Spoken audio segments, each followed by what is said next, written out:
Hello students, welcome to Jain study point. आज हम continue कर रहे हैं chapter 7 alternating current NCERT exercise questions.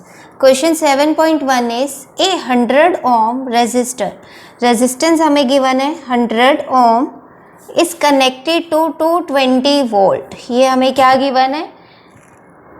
Root mean square voltage given है, दैट इज 220 वोल्ट। हमने पहले भी डिस्कस किया था, अगर क्वेश्चन में हमें वोल्टेज गिवन हो, ठीक है, बट ये मेंशन ना हो कि वो पीक वोल्टेज है या फिर रूट मीन स्क्वायर वोल्टेज है, तो हम उसको हमेशा रूट मीन स्क्वायर वोल्टेज ही कंसीडर करते हैं। ठीक है, तो यहाँ पे रूट मीन स्क्वायर वोल्टेज हमें कितनी गिवन है? 220 वोल्ट। फ्रीक्वेंसी हमें गिवन है 50 hertz. Frequency is 15 hertz. What is the root mean square value of current in the circuit? अगर हम सर्किट यहाँ पे ड्रॉ करें तो हमारा सर्किट कुछ इस तरह का बनेगा। यहाँ पे हमें रेजिस्टेंस गिवन है विच इज़ ऑफ 100 ओम। इस रेजिस्टेंस को हम ऑल्टरनेटिंग करंट के सोर्स के साथ कनेक्ट कर रहे हैं। ठीक है, ई किसके इक्वल होगा? यहाँ पे ई नॉट साइन ओमेगा टी। ठीक है, ऑल्टरनेटिंग सोर्स है तो ई किसके इक्वल होगा? ई नॉट साइन ओमेगा टी के इक्वल होगा। ए पार्ट में अब हमें क्या करना है? करंट की रूट मीन स्क्वायर वैल्यू को फाइंड करना है। करंट की root mean square I R M S किसके इक्वल होगा? It is equal to E R M S by R according to Ohm's law. I किसके इक्वल होता है? वी बाय आर के इक्वल होता है। अगर हम यहाँ पे आर एम एस वैल्यू ले रहे हैं तो यहाँ भी आर एम एस वैल्यू लेंगे। अगर यहाँ पे पीक वैल्यू ले रहे हैं तो यहाँ पे वोल्टेज की भी पीक वैल्यू लेंगे। बस कुछ बेसिक चीज़ें हैं जिनका आपको ध्यान रखना है। ठीक है, ई आर एम एस यहाँ पे क्या है? 220 वोल्ट। रेजिस्टेंस हमें गिवन है 100 ओम। तो करंट कितना आ जाएगा? Root mean square value of current is 2.2 ampere. ठीक है, root mean square value of current is 2.2 ampere. Now the B part of the question is what is net power consumed over a full cycle. Net power consumed over a full cycle. देखो, सबसे पहले हमें यहाँ पे power का formula पता होना चाहिए। पावर का फॉर्मूला हमारे पास क्या होता है? E R M S into I R M S into cos phi, where phi is the phase difference between voltage and current. अब क्वेश्चन में हमें कौन सा सर्किट गिवन है? क्वेश्चन में हमें प्योर रेजिस्टिव सर्किट गिवन है। क्वेश्चन में हमें कौन सा सर्किट गिवन है? प्योर रेजिस्टिव सर्किट गिवन है। प्योर रेजिस्टिव सर्किट के केस में फेज कितना होता है? Phase difference is 0 because in resistive circuit potential or you can say voltage and current both are in same phase। ठीक है, अगर आपको फेजर डायग्राम से याद हो, हम इस डायरेक्शन में करंट ले रहे हैं। ठीक है, तो यहाँ पे हमारा वी आर भी इसी डायरेक्शन में होगा across resistance. They both are in same phase. तो यहाँ से हमें क्या पता लगा? फाई की वैल्यू हम 0 लेंगे। कॉस 0 क्या होता है? 1। ठीक है, कॉस 0 ये फैक्टर हमारा क्या बन जाएगा? It becomes 1। क्या बचेगा? Power E R M S into I R M S. E R M S की वैल्यू क्या है? 220 volt into I R M S अभी हमने फाइंड किया है, इट इज 2.2 एम्पियर। सॉल्व करेंगे, क्या बनेगा? 220 इंटू 22/10, डेसिमल को हमने रिमूव कर दिया।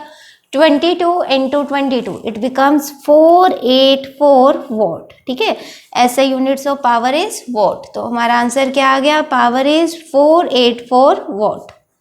क्लियर? सिंपल क्वेश्चन था, फॉर्मूला बेस्ड।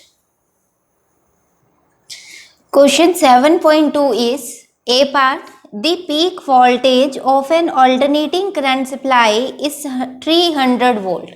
देखो, अब हमें पीक वोल्टेज गिवन है, क्वेश्चन में मेंशन है, तो यहाँ पे पीक वोल्टेज को हम ई नोट से रिप्रेजेंट करेंगे। ई नोट हमें कितना गिवन है? 300 volt. What is the root mean square voltage? इस केस में हमें ई आर एम एस को फाइंड करना है। देखो, हमें पीक वोल्टेज और रूट मीन स्क्वायर वोल्टेज में रिलेशन पता है, बट फिर भी कुछ बच्चे यहाँ पे कंफ्यूज रहते हैं कि √2 से मल्टीप्लाई करें या √2 से डिवाइड करें। तो इस कंफ्यूजन को दूर करने का एक मेथड है। मेथड क्या है? हमें पता है the peak voltage is always greater than root mean square voltage. E naught की वैल्यू हमेशा रूट मीन स्क्वायर वोल्टेज से ग्रेटर होगी।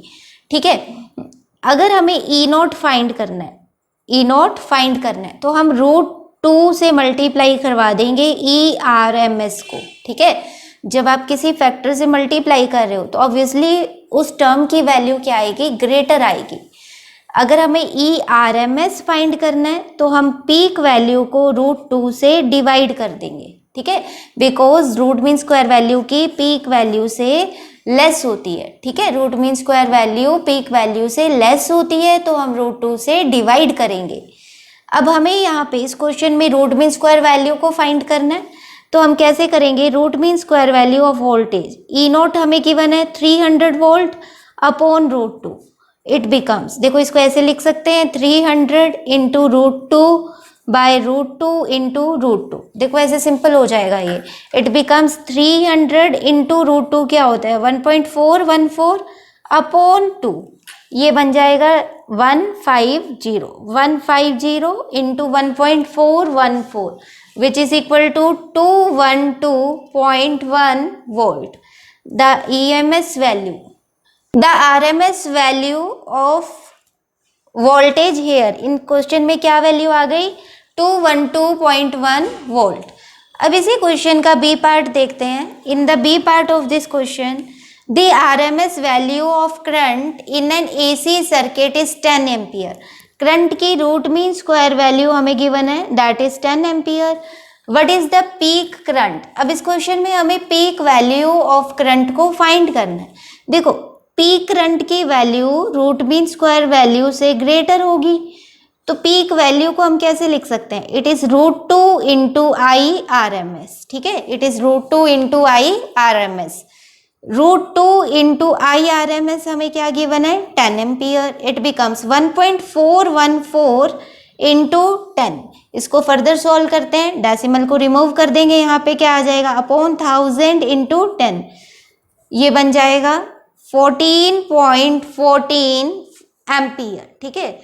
I0 की value, peak value of current इस क्वेश्चन में क्या आएगी 14.14 ampere. Question 7.3, a 44 milli henry inductor.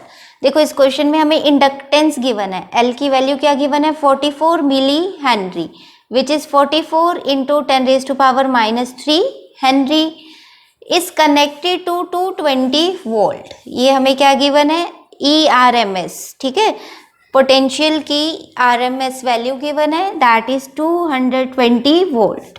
Frequency हमें गिवन है 50 hertz. Alternating current supply determine root mean square value of current in the circuit. हमें सर्किट में root mean square value of current को find करना है, ठीक है। तो सर्किट ड्रॉ कर लेते हैं। सर्किट हमें कैसा गिवन है, सर्किट इज प्योरली इंडक्टिव, मतलब प्योर इंडक्टिव सर्किट है। यहाँ पे ना तो हम रेजिस्टेंस को कनेक्ट कर रहे हैं और ना ही कैपेसिटर को कनेक्ट कर रहे हैं। This is connected to alternating current supply like this, ठीक है। The inductance of this inductor is L। अब यहाँ पे हम IRMS को कैसे कैलकुलेट कर सकते हैं, देखो IRMS किसके इक्वल होगा, it is equal to I किसके इक्वल होता है V/R के इक्वल होता है, ये बात तो सबको पता है, ओम्स लॉ, ठीक है। I किसके इक्वल होता है V/R। अब V की जगह हम क्या लेंगे, यहाँ पे ERMS लेंगे upon R।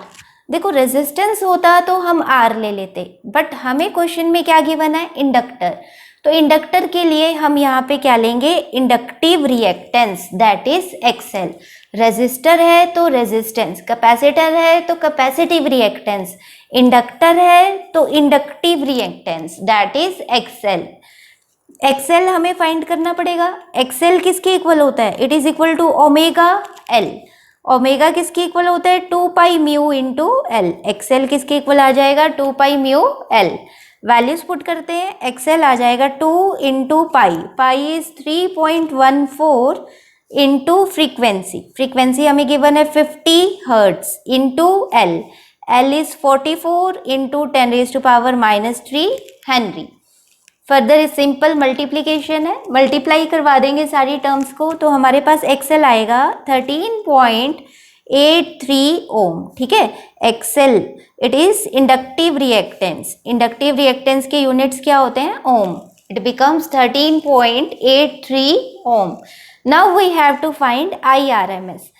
I R M S root mean square value of current क्या होगी, E R M S that is 220 volt upon XL 13.83। Decimal को रिमूव करेंगे, it becomes 220 into 100 upon 1383। Simple division करेंगे, डिवीजन करने के बाद हमारा यहाँ पे करंट की वैल्यू आएगी 15.9 एम्पियर। ठीक है, यहाँ पे I R M S root mean square value of current क्या आ गई, 15.9 ampere. Clear. Question 7.4 is a 60 microfarad capacitor. Capacitor की कैपेसिटेंस हमें गिवन है 60 microfarad which becomes equal to 60 into 10⁻⁻6 farad is connected to 110 volt. This is ERMS. ठीक है, root mean square value of voltage that is 110 volt, 60 hertz alternating current supply. Frequency हमें कितनी given है, 60 hertz. Determine RMS value of current in the circuit. Current की हमें root mean square value को यहाँ पे फाइंड करना है। अगर सर्किट डायग्राम ड्रॉ करें, देखो सर्किट डायग्राम कैसे ड्रॉ करेंगे, this is our capacitor. Capacitor के साथ हम ऑल्टरनेटिंग करंट के सोर्स को कनेक्ट कर रहे हैं लाइक दिस। क्लियर। तो ये सर्किट हमारा कौन सा हो गया, it is pure capacitive circuit, it is pure capacitive circuit. Now to find I R M S. I R M S के लिए यहाँ पे हमारा फॉर्मूला क्या बनेगा, it is E R M S upon XC. देखो आई किसके equal होता है, V बाय आर। V यहाँ पे क्या होगा, E R M S. R की जगह हम यहाँ पे क्या लेंगे, कैपेसिटिव रिएक्टेंस लेंगे। रेजिस्टर के केस में रेजिस्टेंस लेते हैं, इंडक्टर के केस में इंडक्टिव रिएक्टेंस को लेते हैं, और कैपेसिटर के केस में capacitive reactance that is XC को कंसीडर करते हैं। अब आई आर एम एस को फाइंड करने के लिए हमें एक्सी की वैल्यू पता होनी चाहिए। एक्सी किसके इक्वल होता है, XC is equal to 1 by omega C. ठीक है, ये किसके इक्वल हो जाएगा, 1 by 2 pi mu into C. XC किसके इक्वल हो जाएगा, 1 by 2 pi mu into C. Values put करते हैं इस फॉर्मूले में। आई आर एम एस आ जाएगा E R M S that is 110 volt upon XC that is 1 by 2 pi mu C. यहाँ पे ये टर्म्स डिवीजन में है, न्यूमरेटर में जाके ये मल्टीप्लिकेशन में हो जाएंगी। I R M S becomes 110 into 2 pi mu C. Values put करते हैं, 110 into 2 into 3.14 into frequency that is 60 hertz into capacitance. Capacitance हमें गिवन है 60 इंटू 10⁻⁻6 फैरेड। अगेन सारी टर्म्स को सिंपली हम मल्टीप्लाई करेंगे। मल्टीप्लाई करने के बाद आई आर एम एस हमारा आ जाएगा 2.486 एम्पियर। ठीक है, अप्रोक्स करके हम इसको ऐसे लिख सकते हैं, it is 2.49 ampere. The root mean square value of current in this question is 2.49 ampere.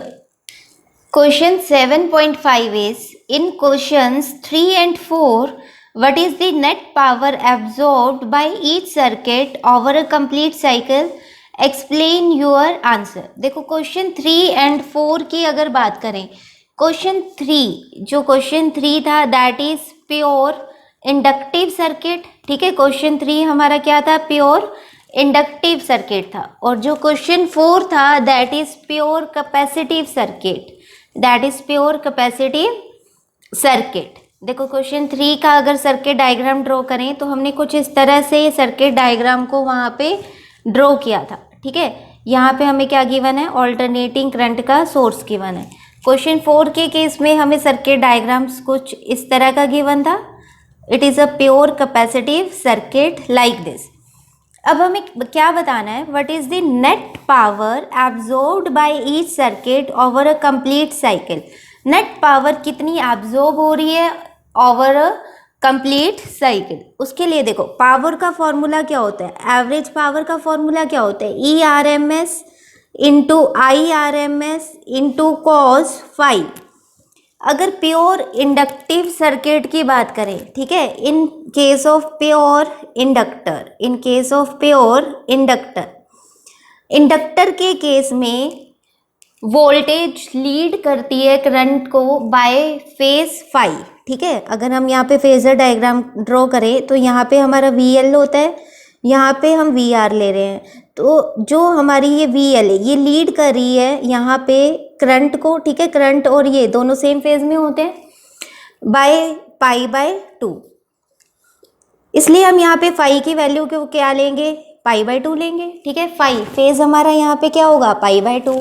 cos pi by 2 क्या होता है, 0। cos pi by 2 is 0, so we can say power in this case, power in pure inductive circuit is 0।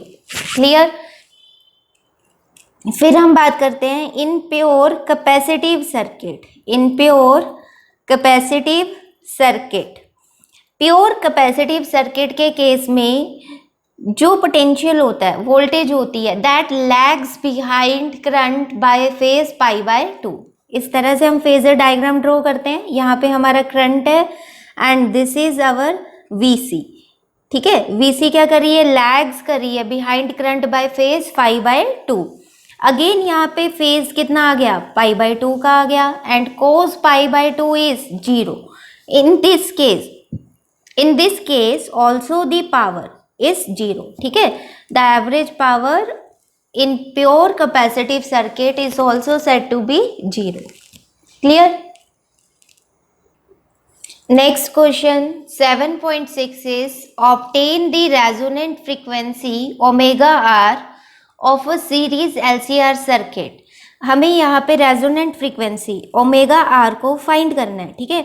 Circuit हमें कौन सा given है, series LCR circuit given है। हम circuit draw कर लेते हैं। This is R, this is L and this is C, which is connected to alternating current source like this with L।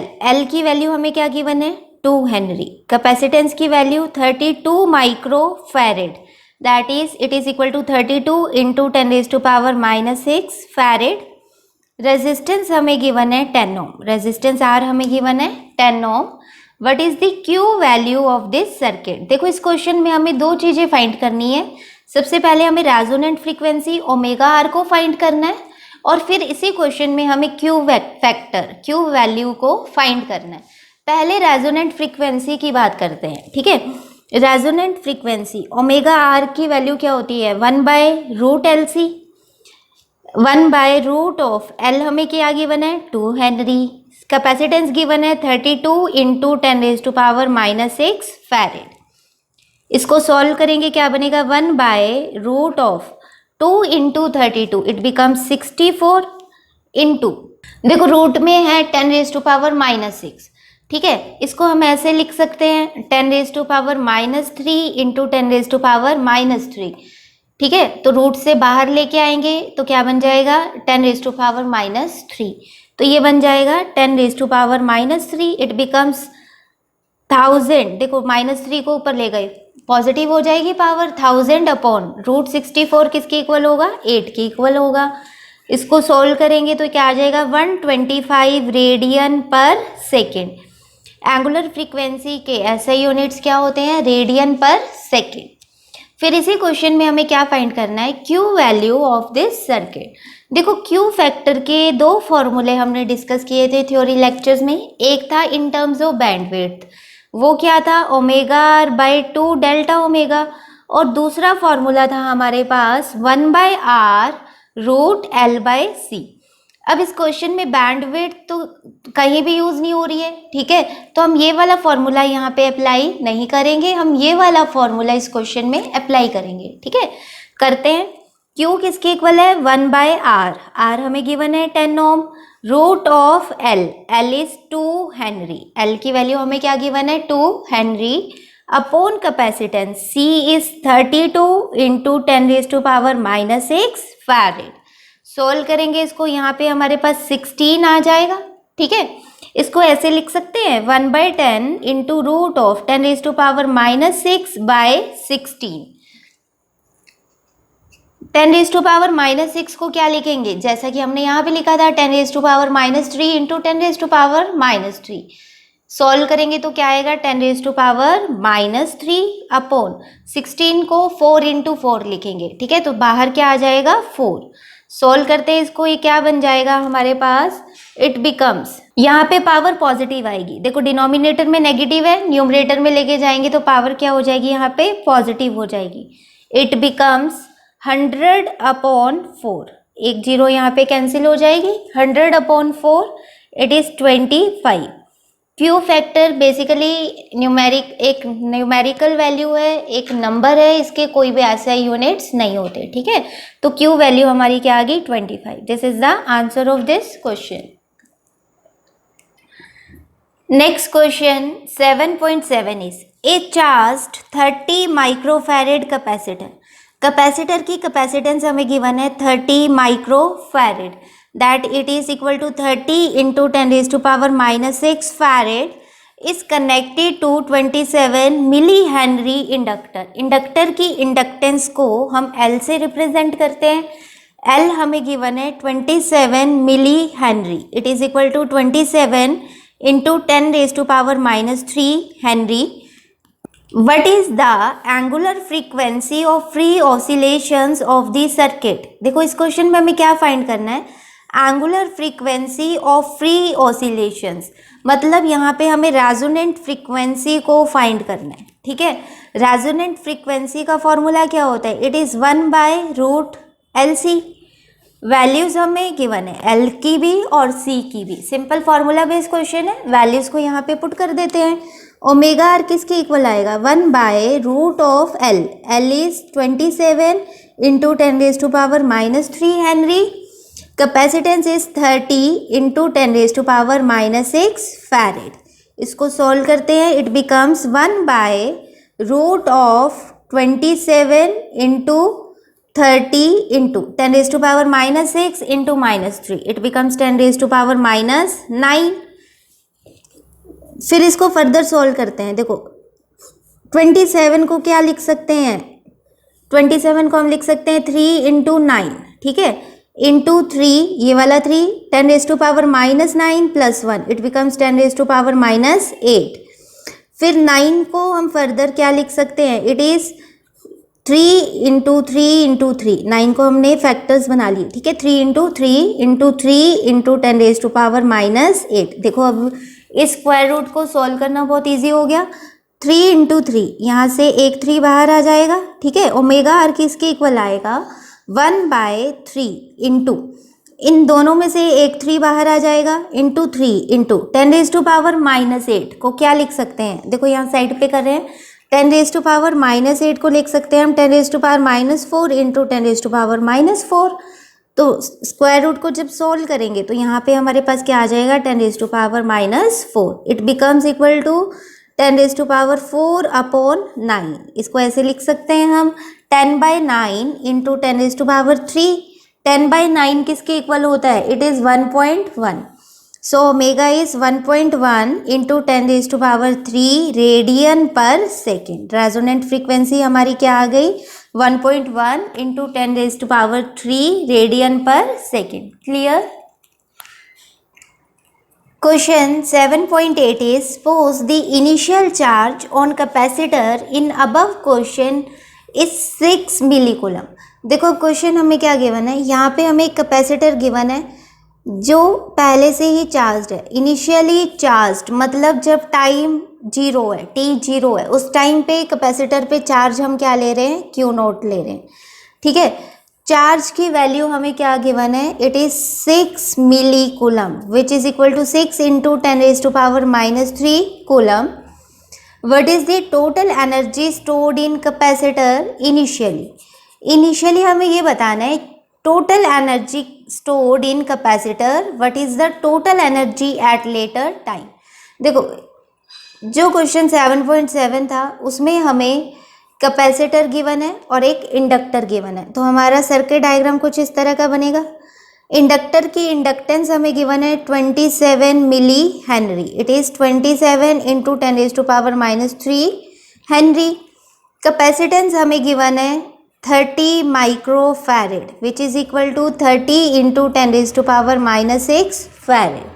अब हम बात करते हैं total energy stored in capacitor initially अगर हम बात करें तो इंडक्टर में से करंट पास नहीं हो रहा, ठीक है, जिसके कारण इंडक्टर में कोई भी एनर्जी स्टोर नहीं होगी। जितनी भी एनर्जी होगी पूरे सर्किट की वो कैपेसिटर के अंदर ही प्रेजेंट होगी, ठीक है। इनिशियली जब टाइम 0 है उस कंडीशन की हम बात कर रहे हैं। तो यहाँ पे हम लिख सकते हैं total energy stored initially in circuit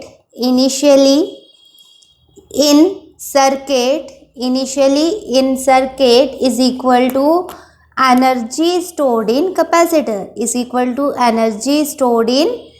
capacitor, ठीक है। इंडक्टर के अंदर करंट इनिशियली पास नहीं हो रहा तो इसकी एनर्जी भी हम 0 लेंगे। टोटल एनर्जी पूरे सर्किट की किसके इक्वल हो जाएगी, that is the energy stored in capacitor. Energy stored in capacitor का फॉर्मूला क्या होता है, E is equal to Q²/2C। Energy का एक और फॉर्मूला भी होता है 12CV², बट हमारे क्वेश्चन में हमें Q भी गिवन है और C भी गिवन है, तो ये फॉर्मूला अप्लाई करना इजी हो जाएगा, इसलिए हम यहाँ पे ये वाला फॉर्मूला अप्लाई कर रहे हैं। अब चार्ज को या तो हम कैपिटल Q से रिप्रेजेंट कर लें या फिर स्मॉल q से रिप्रेजेंट कर लें, ठीक है। चार्ज हमें गिवन है 6 इंटू 10⁻³ कूलम, इसका स्क्वायर हो जाएगा upon 2C। C is 30 into 10⁻⁻6 farad. इसको फर्दर सॉल्व करते हैं, देखो स्क्वायर को सॉल्व करेंगे it becomes 36 into 10⁻³ into -3 it becomes 10⁻6 upon 2 into ये क्या हो जाएगा 10⁻6 प्लस 1 10⁻5। 2 की टेबल पे डिवाइड हो जाएगा, यहाँ पे हमारे पास 18 आएगा। -6 plus 5 becomes -1 it becomes 18 into 10⁻⁻1 which is equal to 1.8 joule.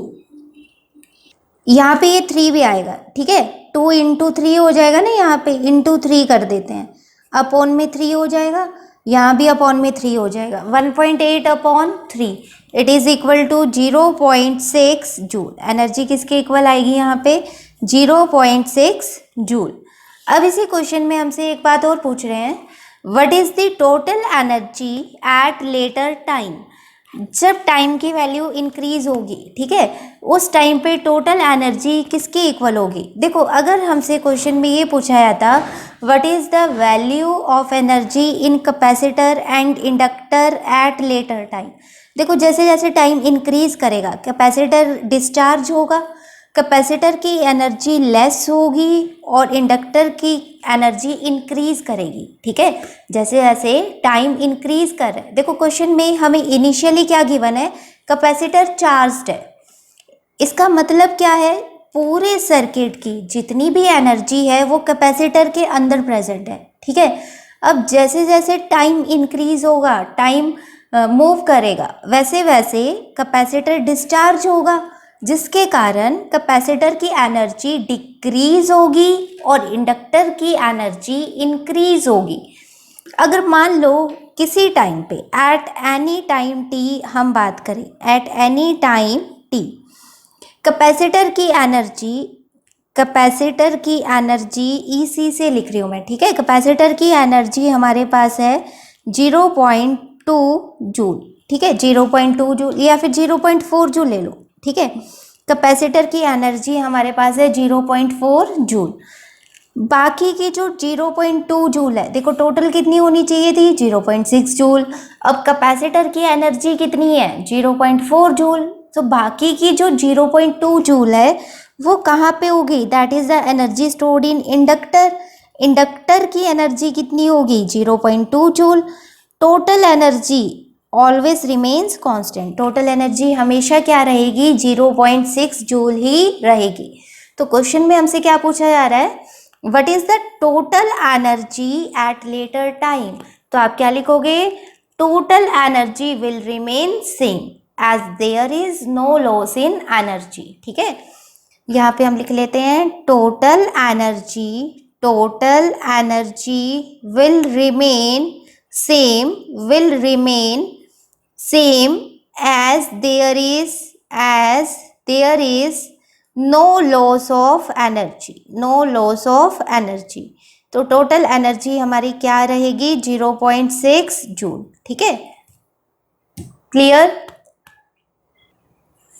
Question 7.9 is a series LCR circuit. एक सीरीज LCR सर्किट गिवन है। This is resistance R, inductor L and this is capacitor C which are connected to alternating current source like this। ठीक है, this is R, this is L and this is C। A series LCR circuit with resistance हमें given है 20 ओम, inductance हमें given है 1.5 Henry and capacitance is 35 microfarad, that is 35 into 10 raised to power minus 6 farad, is connected to variable frequency 200 volt AC supply। 200 volt AC supply मतलब हमें root mean square value of voltage given है। ठीक है, that is 200 volt. Root mean square value of voltage is 200 volt when frequency of supply equals natural frequency of circuit। देखो ये line बहुत important है। when frequency of supply equals natural frequency of circuit, जो भी हम यहाँ पे source use कर रहे हैं, जब उसकी फ्रीक्वेंसी सर्किट की नेचुरल फ्रीक्वेंसी के इक्वल हो जाएगी तो उस केस में resonance is said to be take place. ठीक है, उस केस में रेजोनेंस क्या करेगा, अकर्स करेगा। ठीक है, रेजोनेंस अकर्स। ठीक है, तो यहाँ पे हमें पता है कि जब सीरीज LCR सर्किट में रेजोनेंस अकर्स करता है तो फेजर डायग्राम हमारा देखो कैसे बनेगा। यहाँ पे हम VL ले रहे हैं, यहाँ पे हम VC ले रहे हैं और यहाँ पे हम VR ले रहे हैं। ये दोनों क्या होंगे, एक दूसरे के इक्वल होंगे। VL is equal to VC। We can say that in this case XL is equal to XC। तो हमारे पास जो नेट इम्पीडेंस Z होता है वो किसके इक्वल होता है, R के इक्वल होता है। और ये जो हमारा सर्किट होता है रेजोनेंस में, ये क्या, pure resistive circuit. It behaves like a pure resistive circuit. ठीक है, जब प्योर रेजिस्टिव सर्किट होगा तो फेज डिफरेंस फाई हम क्या लेते हैं, 0। Because in pure resistive circuit the potential V and current both are in same phase, दोनों सेम फेज में होते हैं तो फाई हम 0 लेते हैं। इम्पीडेंस की वैल्यू मिनिमम होती है, किसके इक्वल होती है, दैट इज रेजिस्टेंस R, और करंट इस केस में मैक्सिमम होता है। ठीक है, रेजोनेंस के केस में करंट मैक्सिमम होता है। अब इस क्वेश्चन में हमें क्या फाइंड करना है, what is average power transfer to circuit in one complete cycle. Average power को हमें फाइंड करना है। देखो एवरेज पावर का फॉर्मूला क्या होगा, E से रिप्रेजेंट कर रहे हैं ना हम यहाँ पे, ERMS into IRMS into cos phi, यही फॉर्मूला बनेगा। अब हमें पता है रेजोनेंस सर्किट है तो फाई क्या होगा, 0 होगा। तो पावर किसके इक्वल आ गया, ERMS इंटू IRMS। अब क्वेश्चन में हमें ERMS की वैल्यू तो गिवन है, IRMS हमें कैलकुलेट करना पड़ेगा। IRMS को हम कैसे कैलकुलेट कर सकते हैं, IRMS किसके इक्वल होगा, I किसके इक्वल होता है, V बाय R के इक्वल होता है। ठीक है, तो यहाँ पे V की जगह हम क्या लिखेंगे, ERMS बाय R। देखो अब सीरीज LCR सर्किट है तो नेट इम्पीडेंस हमारा Z होगा। ठीक है, जो नेट रिएक्टेंस है पूरी LCR सर्किट की उसको हम इम्पीडेंस बोलते हैं और इम्पीडेंस को हम Z से रिप्रेजेंट करते हैं। तो IRMS किसके इक्वल आ गया, ERMS बाय Z। ERMS की वैल्यू हमें क्वेश्चन में गिवन है, that is 200 volt upon Z। Z किसके इक्वल है, R के इक्वल है। R हमें क्वेश्चन में कितना गिवन है, 20 ओम, तो ये कितना हो गया, इट इज 10 एम्पियर। ठीक है, root mean square value of current किसके इक्वल आ गई, 10 एम्पियर के इक्वल आ गई। So the power becomes ERMS की वैल्यू हमें कितनी गिवन है, it is 200 volt into IRMS that is 10 ampere. So the power in this case is 2000 volt. Power इस केस में कितनी आ गई? 2000 volt. Clear? Question 7.10, a radio can tune over the frequency range of a portion of megawatt broadcast band. देखो frequency की range हमें given है, ठीक है। मिनिमम वैल्यू ऑफ फ्रीक्वेंसी हमें क्या गिवन है? 800 kilo hertz, that is equal to 800 into 10⁻³ hertz, which is equal to 8 into 10⁵ hertz to 1200 kilo hertz. Maximum value of frequency हमें क्या गिवन है? 1200 kilo hertz, that is 1200 into 1000 hertz, which becomes equal to 12 into 10⁵ hertz. If its LC circuit has an effective inductance of 200 microhenry, inductance L हमें given है 200 microhenry, that is 200 into 10⁻⁻6 Henry, which is 2 into 10⁻⁻4 Henry. What must be the range of its variable capacitor? हमें capacitor की range को यहाँ पे find करना है। देखो क्वेश्चन में हमें क्या गिवन है कि हमें जो ये फ्रीक्वेंसीज की रेंज गिवन है, इस फ्रीक्वेंसीज की रेंज में रेजोनेंट सर्किट को ऑब्टेन करना है, ट्यूनिंग सर्किट को ऑब्टेन करना है, ठीक है। अब फ्रीक्वेंसीज की वैल्यू जब चेंज होंगी, देखो एल की वैल्यू तो यहाँ पे फिक्स है। एल हमें कितना गिवन है? 2 इंटू 10⁻⁻4 हेनरी। एल की वैल्यू फिक्स्ड है। फ्रीक्वेंसी क्या कर रही है? यहाँ पे चेंज कर रही है, ठीक है। जब फ्रीक्वेंसी चेंज करेगी तो कैपेसिटेंस की जो रेंज है वो भी चेंज करेगी। उस रेंज को हमें फाइंड करना है। तो हम कैसे फाइंड कर सकते हैं? देखो minimum range, minimum value of frequency हमें क्या गिवन है? 8 इंटू 10⁵ हर्ट्स। इसके कॉरस्पॉन्डिंग जो कैपेसिटेंस की मिनिमम वैल्यू होगी उसको हम कैसे फाइंड करेंगे? देखो फ्रीक्वेंसी का फॉर्मूला क्या होता है? It is 1/2π√L C minimum. यहाँ पे जो कैपेसिटेंस की वैल्यू होगी वो कौन सी होगी? मिनिमम होगी। क्या करते हैं, ये स्क्वायर रूट को हटाने के लिए स्क्वायरिंग कर देते हैं पूरी इक्वेशन की, ठीक है। क्या बन जाएगा ये?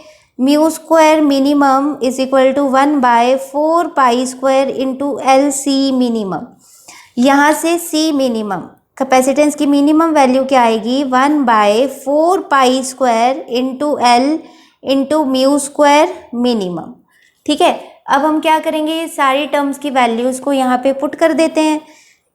सी मिनिमम किसके इक्वल आएगा? 1/4 into π² 3.14 into 3.14 into L. L हमें गिवन है 2 into 10⁻⁻4 henry into mu square minimum, that is 8 into 10⁵ का हम यहाँ पे क्या कर देंगे? स्क्वायर कर देंगे, ठीक है।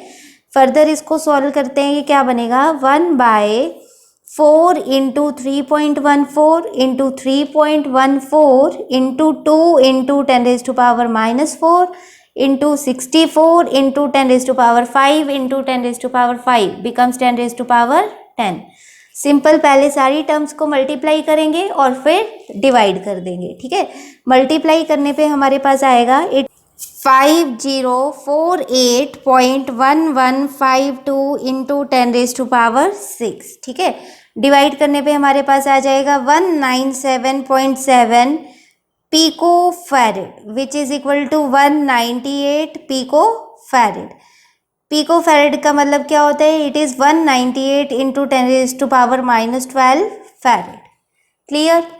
Now the maximum value of capacitor, C की मैक्सिमम वैल्यू क्या होगी? That is equal to 1/4π² L into mu square maximum. Again सारी वैल्यूज़ को पुट करेंगे। It becomes 1/4 into 3.14 into 3.14 into L. L is 2 into 10⁻⁻4 henry into maximum value of frequency is 12 into 10⁵ hertz. It becomes 12 into 10⁵ into 12 into 10⁵, ठीक है।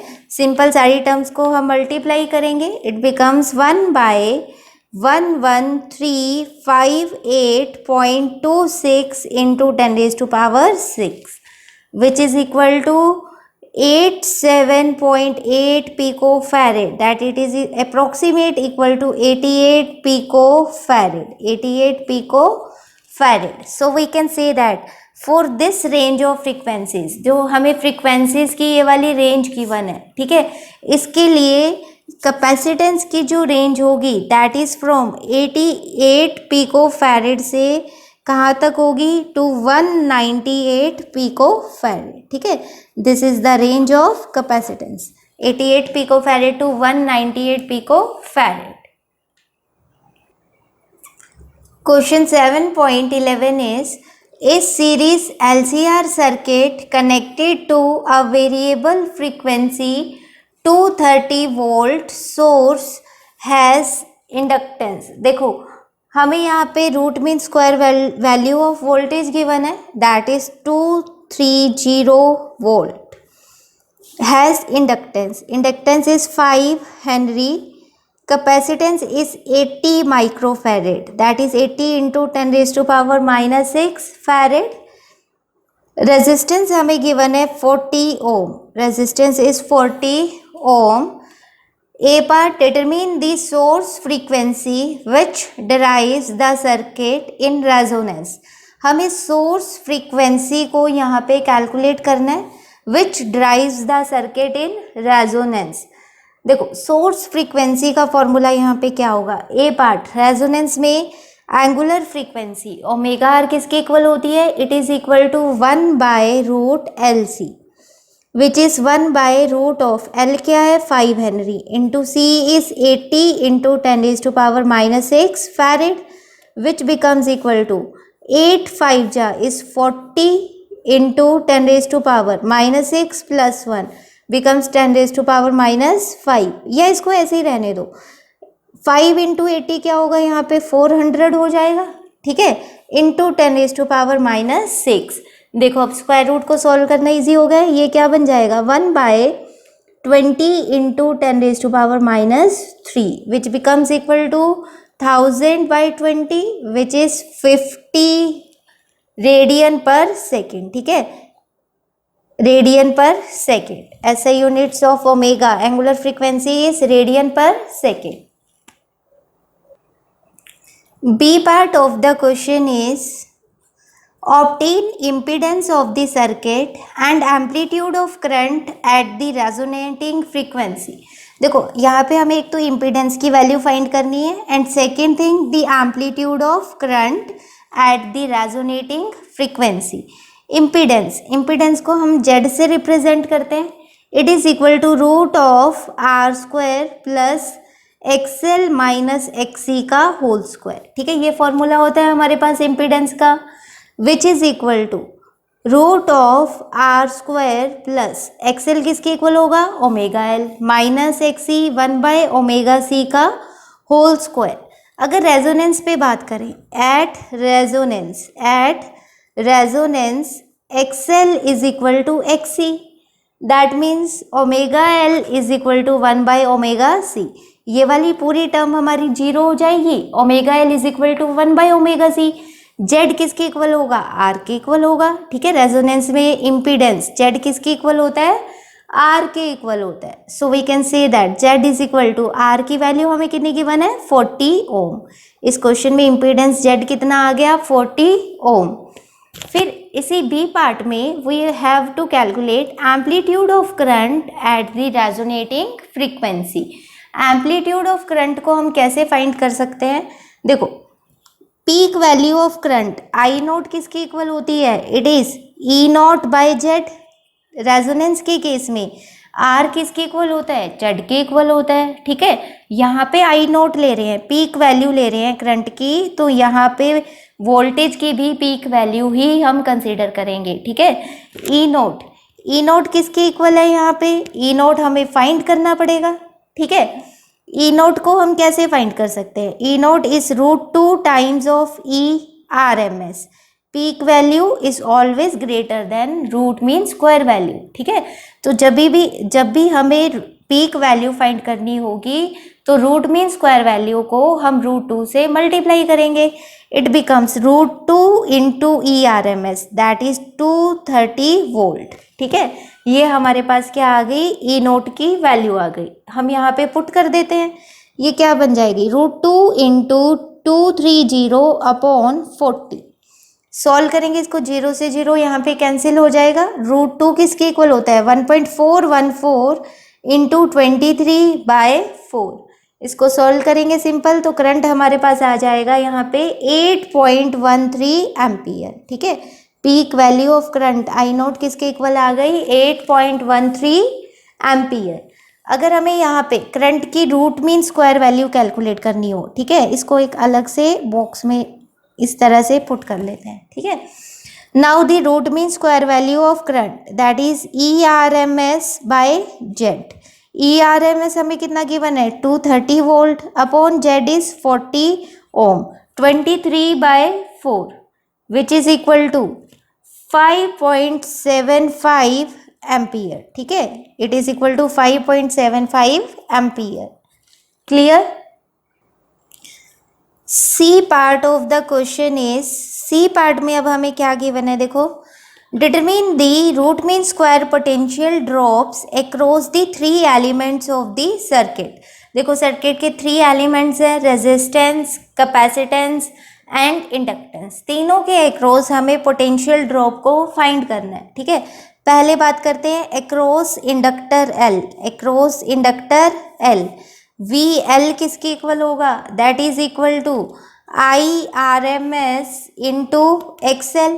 ठीक है, IRMS into XL होगा। IRMS हमारे पास किसके इक्वल है, it is 5.75 ampere into XL।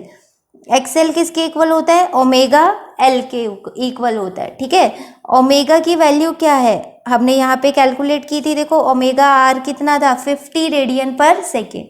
Omega R की वैल्यू पुट कर देंगे 50 into L, L is 5 Henry.